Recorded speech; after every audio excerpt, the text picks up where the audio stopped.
You feel this nervousness on the phone there?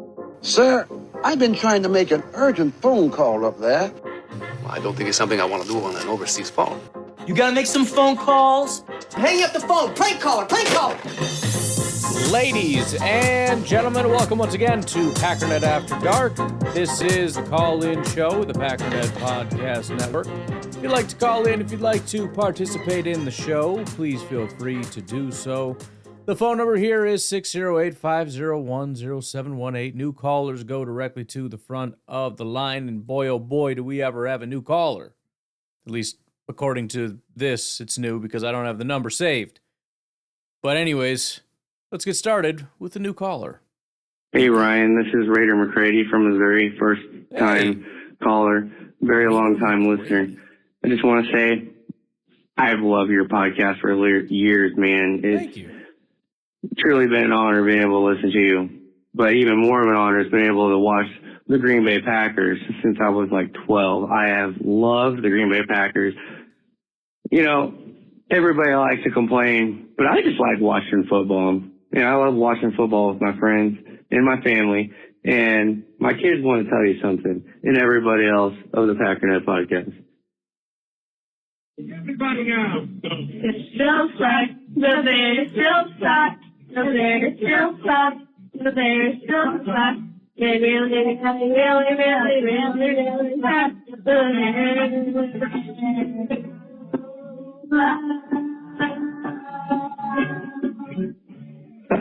Go, Pack, go. Let's go. It's an awesome way to start off the show.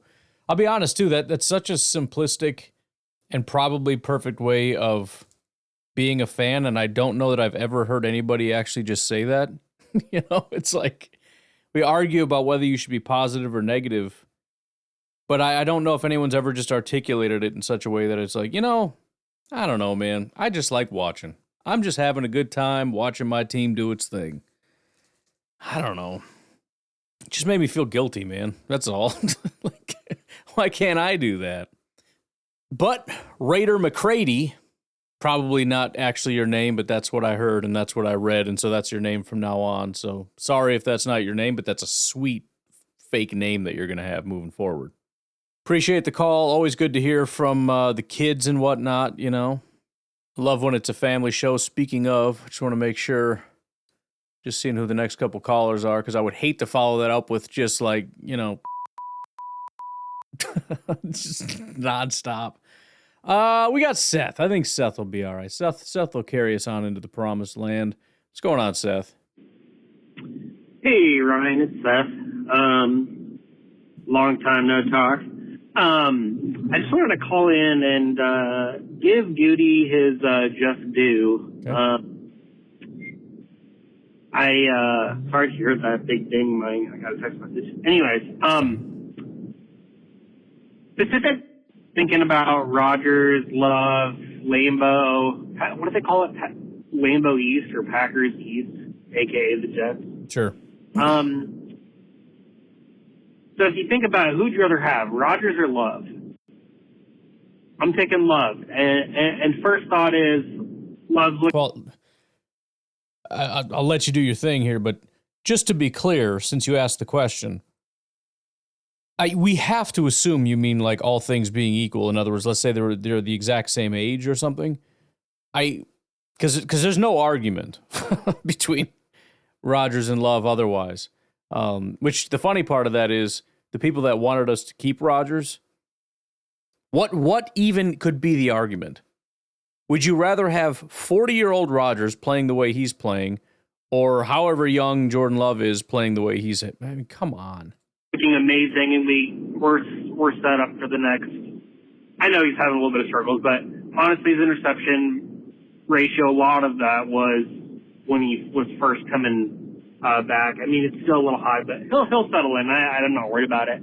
But the Love's looking great, and you got your quarterback for the next 10 years. So it's easy to say, well, you know, Rodgers is great, but he's almost done, and Love's great. We got him for 10 years, so, you know, we'll take Love. But even in a vacuum, who would you rather have for just this year? I'm taking Love. Right.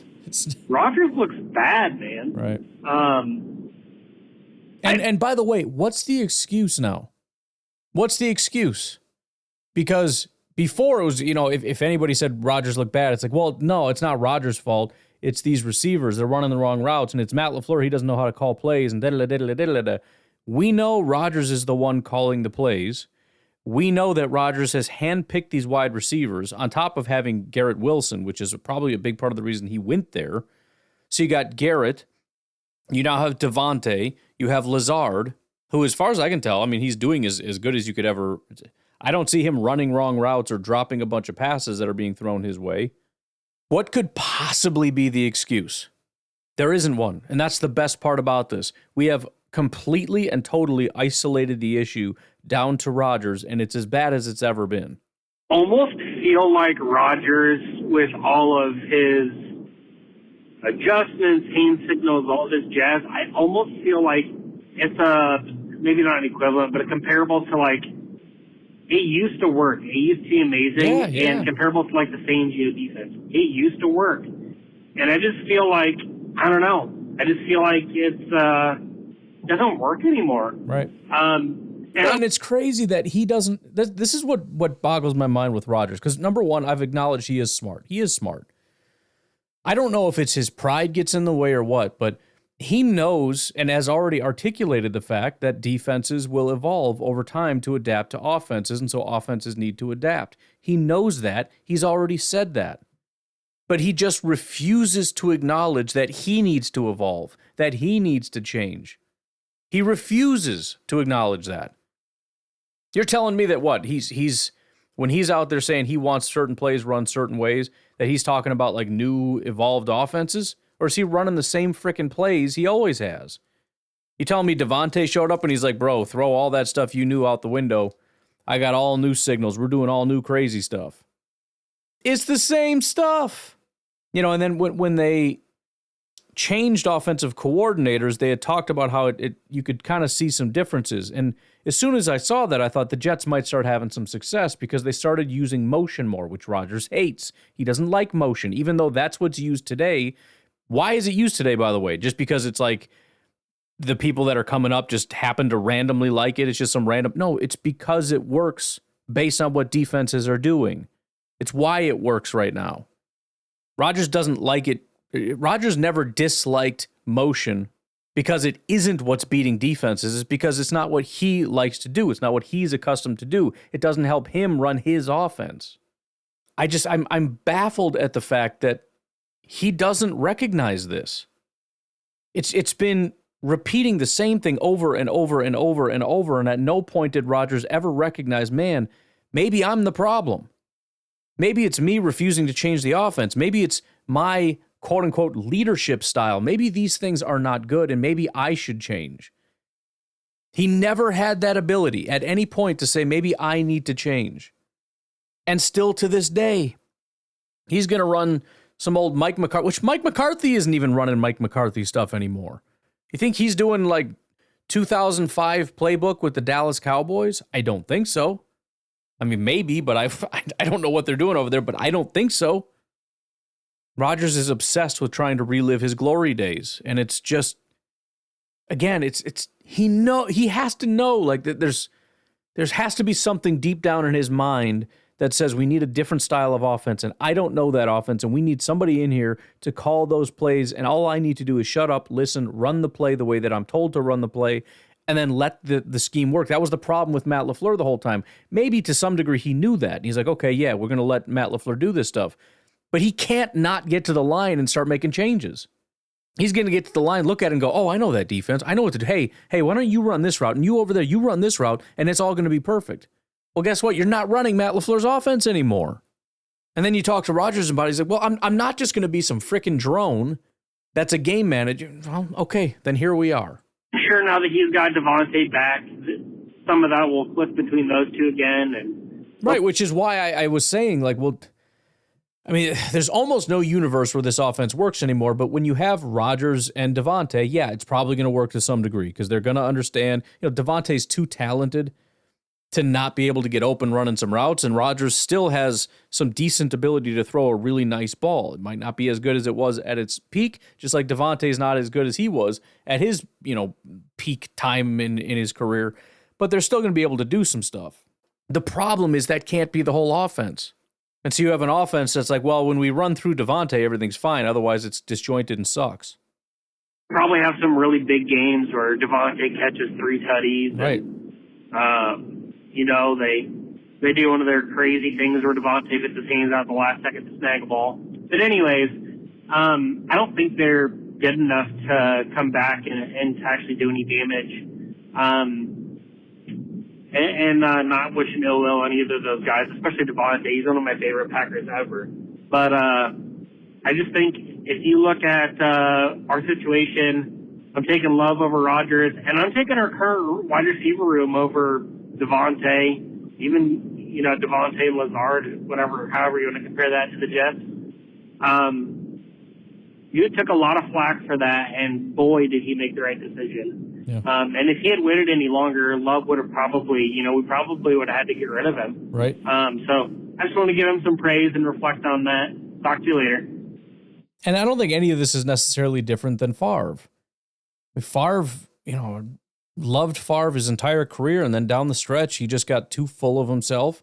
He didn't care about the team as much anymore. He didn't want to show up to practice. He left everybody waiting to the last minute to decide if he's coming back. And yeah, it was similar where I started to panic, like, dude, we're going to lose this Rodgers guy, and I think he's pretty good. Like, that's our future. That's the next 15 years if Rodgers pans out. We can't ruin that to placate Favre for another maybe year or two. We just can't do it. And so, we made the same decision, which honestly really should have been a very easy decision, and I think it was, to move on from Rodgers to look at Love. And as much as it's hard to understand, because again, Rodgers carries so much weight, because he's such an icon, because of such amazing things that he's done, it seems crazy. But Packer fans should know better than to think that that's not going to work in our favor.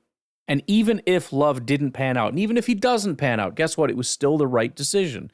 Clinging to Rodgers does nothing. At some point, you have to recognize when to let go. And that time had come and gone. To be honest, that time may have come and gone long before.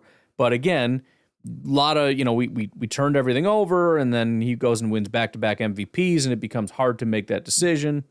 It's a very clunky process, but it got worked out, and it absolutely got worked out the right way. And yeah, they're over there in New York right now just doing everything wrong. And they have way too much firepower to not, like you said, win some games. They're probably going to blow some people out, and then the media is going to turn and be like, oh, maybe they will. Maybe he could win MVP. Maybe they're going to win a Super Bowl. Who knows? But if they don't smarten up and just start doing smart football stuff, it's not going to matter.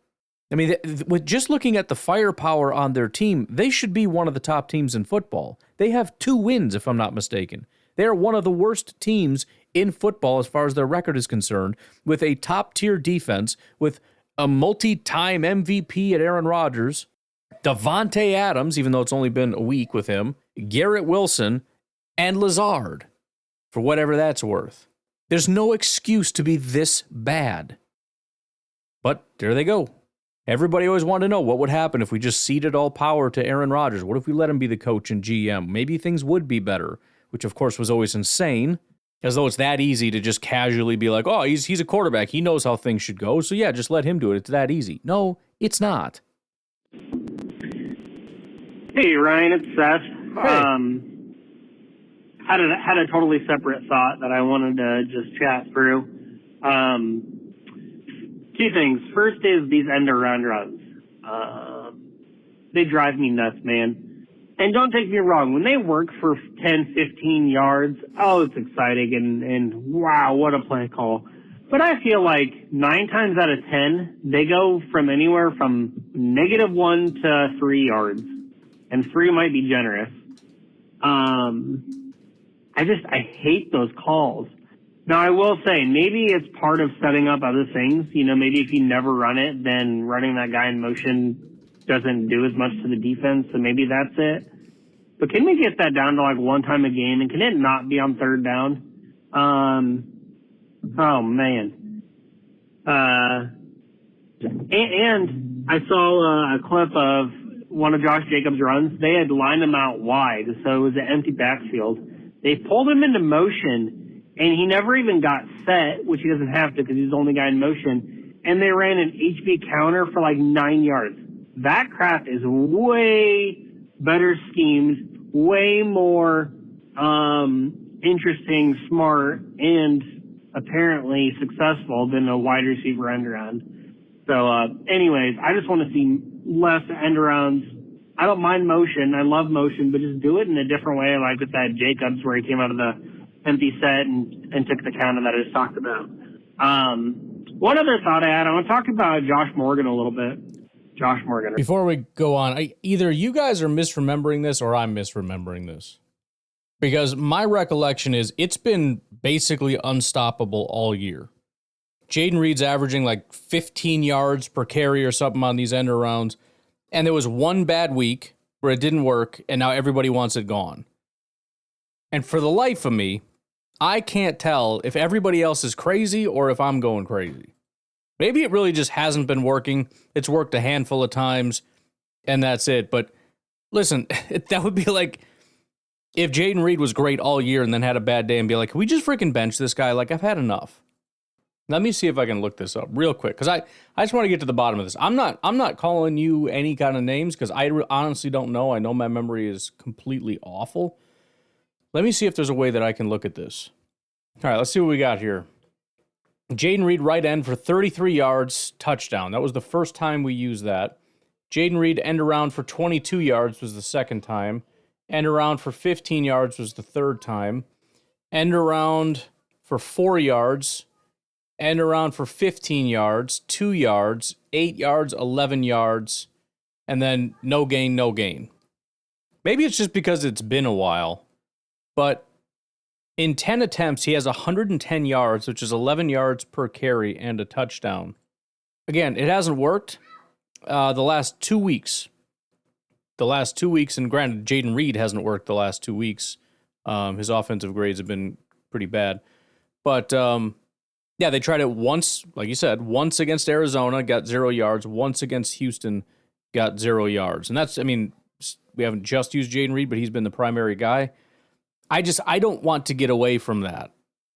And I don't see this as a play that doesn't work. I see this as a play that almost always has worked, with the exception of, again, we tried it probably too many times against Houston, especially once in a really inopportune situation. And this happened last year too. I remember last year where, and I don't even think it worked as well as it has this year, but Matt LaFleur tried it like 3 times in a game and everybody lost it because he did it 3 times and it didn't work.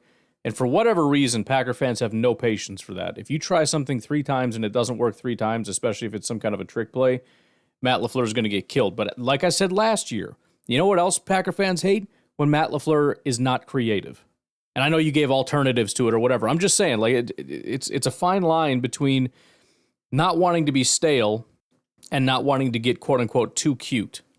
And again, I'll just remind everybody, that was the second best defense in the entire NFL. Actually, probably number 1 now, because I doubt Minnesota is number 1 anymore. So yeah, it's difficult trying to find ways to carve out yards. But do I want to get away from, again, 33-yard touchdown, 22 yards, 15 yards, 15 yards? No, I don't want to get away from that. And they've never tried it more than twice in a game with Jaden Reed. It's been 1-2-2, 1-2, 1-1. They've never not tried it, which I also appreciate. So I guess I would understand if you're saying, if it's not working, stop it. But I also have a theory, not that it really matters, because again, if it's not working, stop it. I don't think they just randomly, arbitrarily call that play. I think they call it based on what the defense is doing. And they think that they can make it kind of get around. Like, for example, if the defense is bringing too much pressure, if there's too much penetration, especially from the linebackers, it's going to be hard for them to kind of regroup and then go catch Jaden Reed as he's coming across. It's a way to kind of get them to back off. And by the way, that may have been a successful play, if for no other reason than to make sure they realize that we're going to do it so that the linebackers can't just come downhill so fast. Kind of similar to the Christian Watson thing where you say, oh, he's a bum, he hasn't done anything. And it's like, I think he's impactful on almost every play by the fact that he's able to draw away defenders. It's kind of the unrecorded statistics. So I don't know. Again, the third down thing annoyed me also. I still just, I don't have the same recollection that I think a lot of people have as far as this being like a season-long problem or whatever. Right? That doesn't sound right. Morgan, you know what I'm talking about. Jordan Morgan. Jordan Morgan. Ryan's looking good, and I think we just need to give him all the snaps at right guard. And it's a good problem because I agree. He's on a cheap contract, and we can keep him for a bit and kind of have our right side of the line locked down between him and Tom. So I want to think about, where do we want Morgan to be then? Is it left guard and move Elton to center? Maybe it's center, but I don't think so. Maybe it's left tackle. I like Rashid. He has had a little bit of issues. Anyways, my point of this is not for us to decide where he's going to be. I'm hoping that the Packers, seeing him every day, know where his next spot would be. And I want them to start having him be taking reps there in practice every day. You know, all the second team reps. If that first person needs a rest day or whatever, get him in there on those first team reps. And let's start getting him ready, because best case scenario, we don't need him this year and he comes in next year. Worst case scenario, he Did you get cut off there? He did, and he didn't call back. So I guess we get the idea. So my thought on this, and you're right, I think it's a good problem to have, obviously. I agree that Ryan is winning the job right now, and I understand the desire to push the first-round pick into that spot. But, I mean, right now, Sean Ryan has a 71 pass blocking grade and a 59 run blocking grade, which is fine with me. Now, the statistics aren't the best. He does only have 8 pressures, but he's given up the most sacks and tied for the most hits. It's just very little hurries, so it's kind of a random thing where it's only 8 pressures, but it just looks a lot worse. Rasheed Walker is significantly worse with pressure, and then Josh Myers, which is terrible because the centers should have the least amount of pressures given up. You have essentially the easiest job with less room to operate with, less, it's not like a tackle where you got to cover a ton of ground.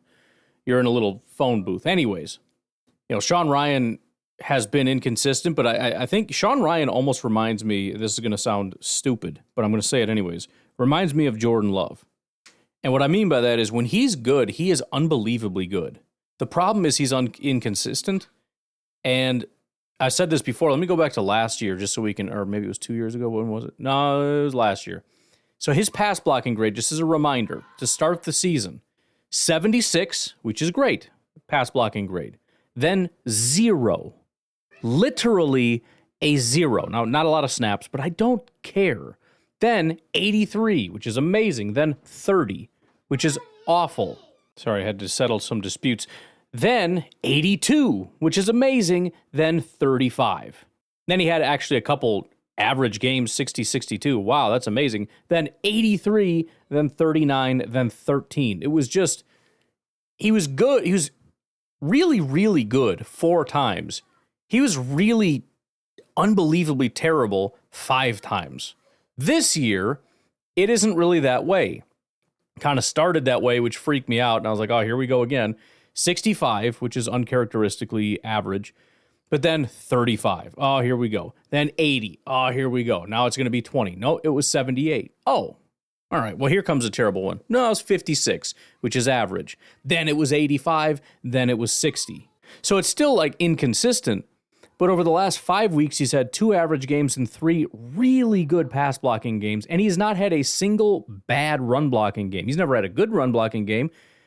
But it's like between 52 and 66 is literally the range, which is not awful. The reason I compare him to Jordan Love is we watch him and we see Jordan Love's lows, and it's like, good Lord, dude, with the interceptions and everything and some of the bad passes. And, he'll play a whole half that's bad or a half a season that's bad. But when it starts to come together, and if it starts to come together, the guy is one of the best in football. Bottom line, if Sean Ryan could be more consistently high 70s, low 80s as a pass blocker and maintain an average grade as a run blocker, we've got a Pro Bowl guard here. And the fact that he's, essentially kept the highs high and has been more consistent. Again, over a 4-game stretch, he did it 3 times. He's been more consistent and has only had one of the catastrophic games, and it was week 2, and we haven't seen it since. It's giving me the confidence that maybe, we'll see, maybe this guy could end up being a really good football player. So then comes the question of Jordan Morgan. What do you do? Well, he's a first-round pick. He's going to play. Now, I personally have no issue with him redshirting, and we are moving in that direction. I think to, I don't want to say I'm happy about it, but I think, at some point, kind of similar to the end-around discussion, at some point you got to recognize what's not working and cut bait. And I think with Jordan Morgan, I got confidence. He's a first-round pick. Packers do a great job with offensive line. I think he'll figure it out. I think worst-case scenario, he's going to be a mediocre player. He's never actually been terrible. I mean, his worst game was 50 run blocking, 52 pass blocking, which sounds awful, but it's like below average. That was his worst game. He's basically got a 60 pass blocking grade, 50 run blocking, which is, I mean, it's not good enough. But he was injured. He didn't really have an off season. He's played 4 games out of 7. He came in weeks 1, 2, 6, and 7. He's been very sporadic. But week 7, so the snap counts went 28, 20, 38, and then 13. That was his lowest snap count, giving way to Sean Ryan. And I think as Sean Ryan continues to play well and Jordan Morgan continues to just be the same guy that he is, I can't help but wonder if maybe we just need to redshirt him. Maybe he gets a few more weeks to see if something starts to click. But I have a feeling you can get a decent enough idea in practice to maybe see if something's clicking. I don't know. It depends what the issue is, I guess. But I just, whatever the issue is, I'm guessing they're seeing it in practice. And if that isn't improving in practice, then we don't need to put him in a game, I guess. I understand they're not exactly the same thing. And getting snaps in the regular season is going to be a benefit. But I don't know. I don't hate the idea of at least slowly pulling those snaps away unless and until he can earn it. And if he just can't earn it, then it's a next year thing. And, give him all off season. Hopefully he'll be healthy through the training camp so he can actually train. And who knows? And yeah, as far as my preference, it does seem as though Josh Myers probably will not be back. Elton Jenkins would be really the only option unless we go find somebody else, which we very likely will. I mean, there's a good chance we're going to be getting more offensive linemen, and I'd be shocked if one of them doesn't have some ability to play center because they're not putting Tom there. And Elton Jenkins, I don't think they want to have to force him there, even though I'm sure they think he's a fine center. But yeah, I don't hate the idea of moving Elton to center and then putting Jordan Morgan at left guard because I already think Jordan Morgan, I don't want to say necessarily he's an upgrade over Josh Myers, but he might be. In that, I think he might set a higher floor, even if he doesn't quite have the ceiling. And by ceiling, I just mean a couple good games once in a while. But that might just be the offensive line moving forward. And I don't hate it, especially when you look at the ceiling of Jordan Morgan. I mean, it's one of the few times we've actually invested in a first-round pick offensive lineman in a while. And we've seen, Elton Jenkins was a second-round pick that worked out quite well. And, of course, all the mid to late round guys that are currently thriving on the offensive line. Have we not taken a single break yet? Why don't we take a break? We'll be back with Garrett from Southern Illinois. Hey, Pack Day, it's Garrett from Southern Illinois. Yo. I just wanted to remind everybody that this time last year, Green Bay was 2-5 at the end of October. Oof. 2-5. I mean, the first game of the year, they beat the Bears, and then they have a loss and then another win, and then they lose 4 straight in October. 4. This year, we're 5-2. So they are winning those games that they were losing last year that were close games. As I said before, the Las Vegas game, the Denver game, those were winnable games if Jordan just doesn't turn the ball over at the end of the game where they probably could have kicked field goals and won. Giants, that was just a defensive blunder on so many accounts. But to lose 4 in a row last year and then turn around and finish the season 9-8, I mean, we're already 5-2. And I see that, the division for the North is extremely tough, but I think for everybody in the NFC North, The season is about to get really difficult. The rest of the schedule is not easy. It is not easy. And it is going to be who can overcome. And I think Green Bay has already learned how to do that. And I just believe that this defense, that if you go back and look, Brian, I heard it on Packernet. Andy Herman mentioned this.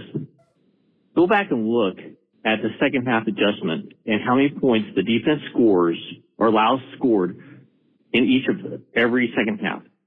It's like 7, whatever it is, and then it starts going down to where it's 3 or nothing, or the defense is making its adjustments and it is shutting teams down in the second half. Yeah. If the offense can just keep their act together, this defense really is making the correct adjustments at halftime. Let's go back and look, Brian. I'd love to hear what you have to say about that and recount what the actual amount of points that they're allowing in the second half. It was just astounding. I knew that they were doing well, but to hear Andy say that, it was just like, wow, this defense is making headway. It really is. So when they start clicking on all cylinders, watch out. Trying to look into it.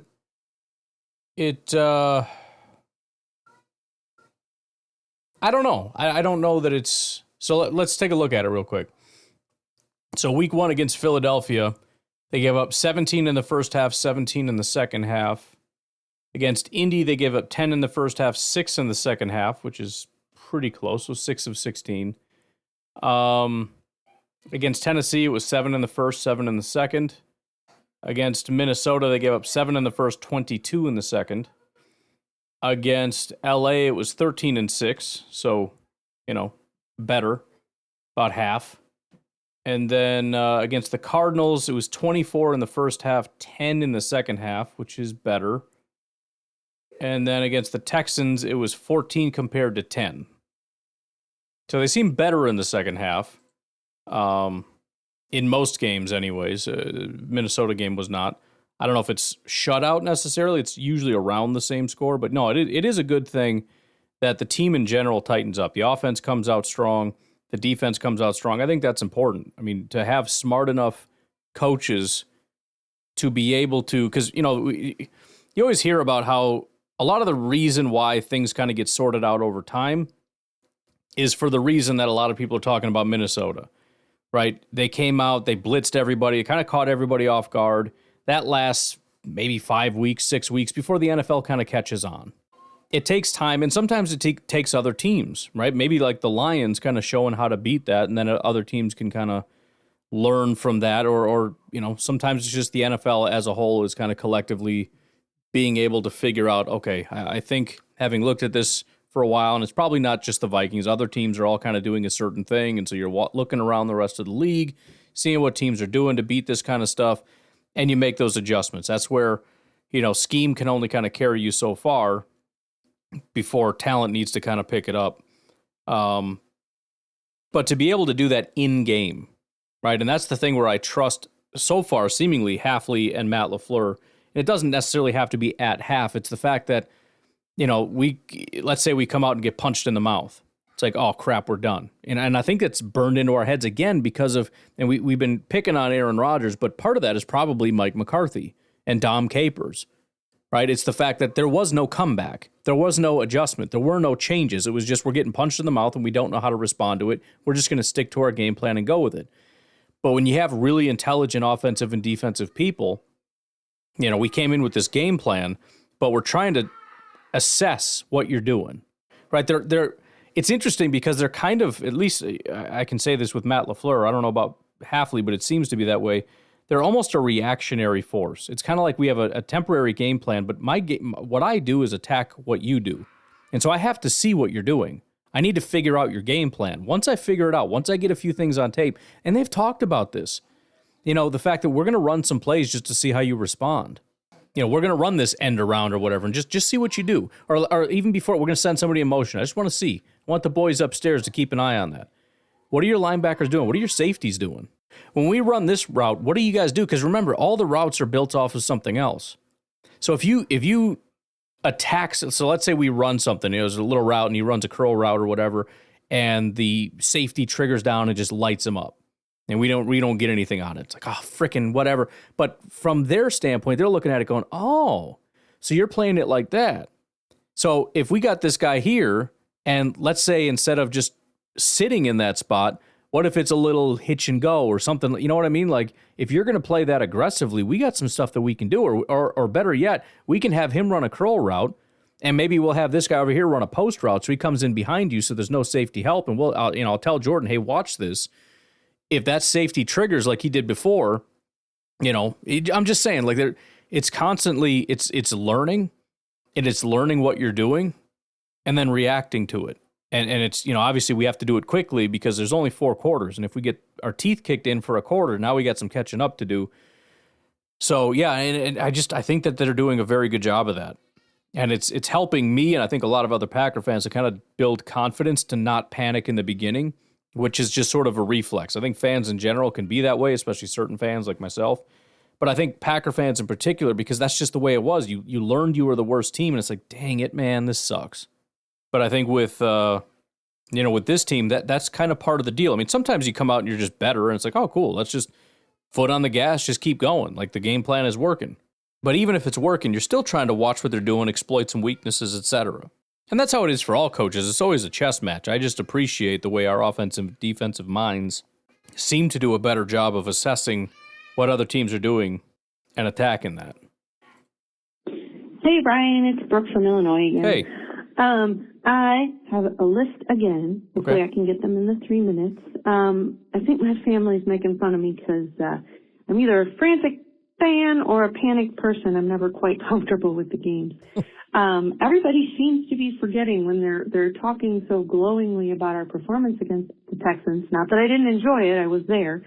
It was freaking cardiac pack, but again, it was cool. But they were missing some key players, weren't they? I mean, like, before the game, I don't know if I heard it wrong. They were missing like 5 players at least, and I would assume at least a few of them were starters. And yet we were still having some trouble moving the ball a lot.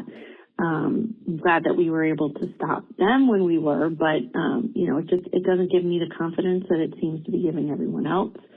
At least not knowing that we've got the Lions and the Bears and the Vikings to play yet again. My next thing was, and this could just be me not having a football mind, but I feel like every time there is a runner in the back with the quarterback, it's like, oh, we're going to run the ball. Like it's a giveaway, and I see it coming, so the Texans or whoever we're playing sees it coming, and they stop our player at the line of scrimmage or for a loss. Yet when it's the other way around, I'm like, oh, they're going to run, and yet we don't seem to know that they're doing it. So it's just really confusing to me. I feel like having the runner in the backfield is a giveaway, and when they stop us every other time, if not more, it's like, why do we do that?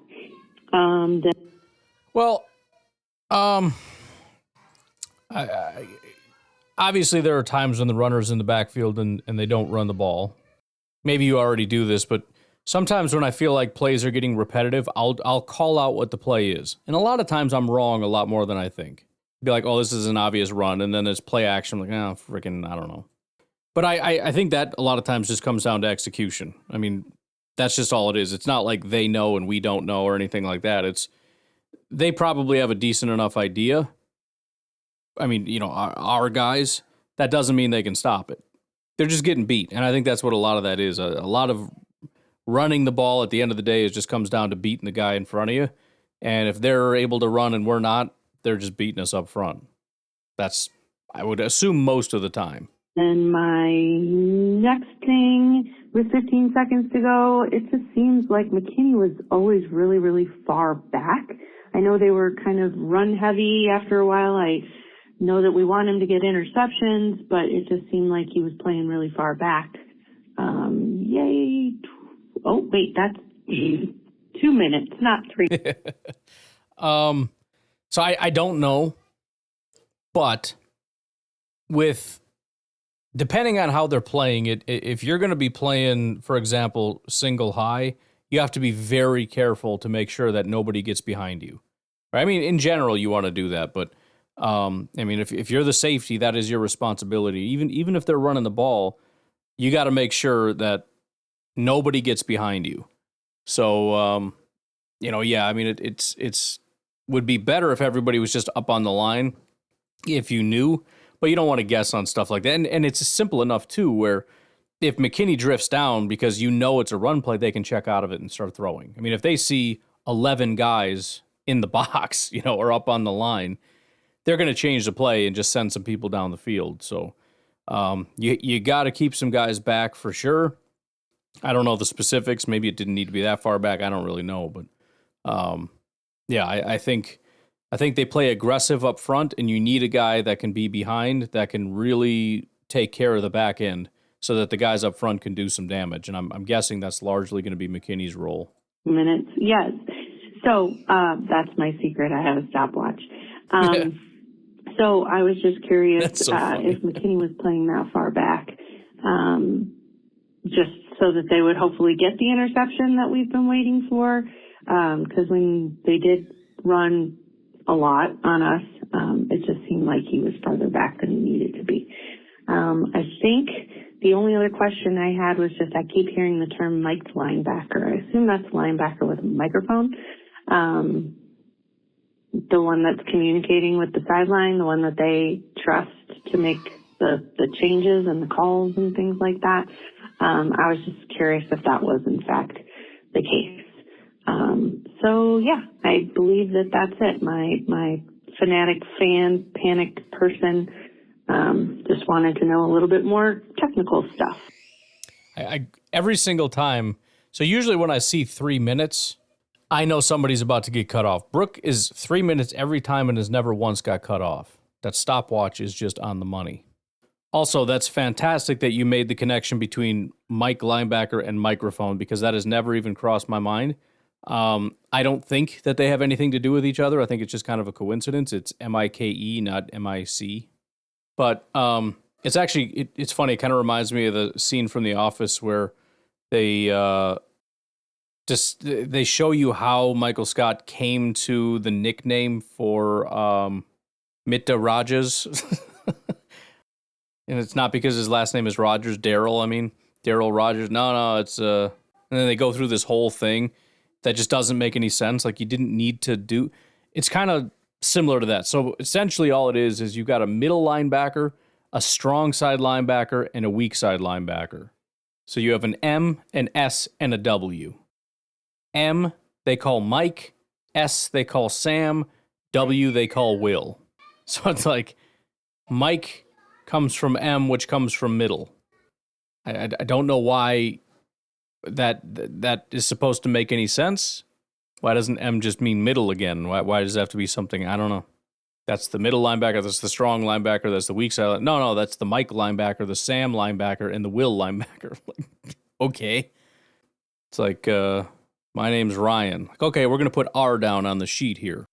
Hey, Rob. Like, no, my name's Ryan. No, I know your name's Ryan, but we put R on the sheet, and then to remember R, we did Rob. Okay, you could have just done Ryan, though, or no? That doesn't make any sense. Okay, that's fine. Bottom line, though, Mike linebacker just means middle linebacker because he's in the middle. The term Mike linebacker actually came into existence before microphones were even in helmets. And then for clarification, beyond that, the Sam, or strong, is on the strong side of the offensive formation, which is the heavy side, or basically just the side with the tight end. So wherever the tight end is, the strong side linebacker is there, then the Mike or middle linebacker, and then the weak or will linebacker is to the weak side of the offensive line. Hey, Ryan, just a quick comment on the whole Lambo Leap thing. Hey. I think we've got to have fans start stepping up and, like you said, push opposing, teams' players down if they score a touchdown and try to leap up in the end zone. Yes. And, I mean, to take it a step further than that, I mean, really, careful. I think, a few beers in your hand when they're... I think we should friggin' start shanking them. Jumping up there, and maybe you accidentally spill them both on the player. I don't know. That might be a good plan. I don't know. It's hard to say. That's it. Bye. You're right. I mean, we treat the guy like a hero, but at the same time, it's like, I mean, yeah, hero, good job, all that stuff. But also, it's kind of just your job as a fan. I'm not gonna lie. That's your responsibility. It's a privilege to be there, to have the great seats. It's a privilege to have fans jump into your lap. I mean, granted, you paid for it, but I'm still going to call it a privilege. And so it's incumbent on you. It's your responsibility to make sure that if any opposing teams, players try to jump up in the state, you got to keep them out. Can't do it. And fortunately, there was just the one Texan fan there. Sometimes the stands can get kind of full of fans. You're just going to have to push your way up. I mean, if there's a group of like 4 or 5 Lions fans or Vikings fans in that area, I don't care. You push your way through and say, nope, got to get out of here. I don't care if you got to throw freaking weirdo. What are you doing? Kids keep coming in here doing all this creepy stuff.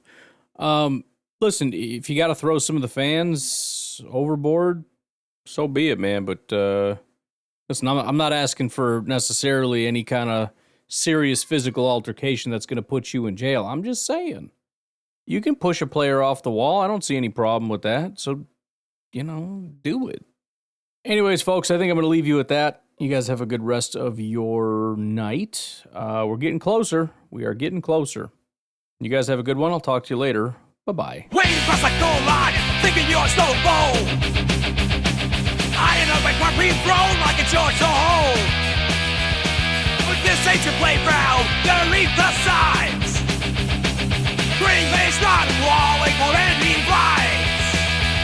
Push them off the wall, hey! That's not your call, hey! This is Lambo Field, y'all. We defend it tall. Push them off the wall, hey! Watch the shovel and fall, hey! Need to score 6 points, but that's all, that's all. Bears try to leave up their cheese wedge to a face. Vikings something jump down and fall in with no race. Lions here crawling up the tails between their knees.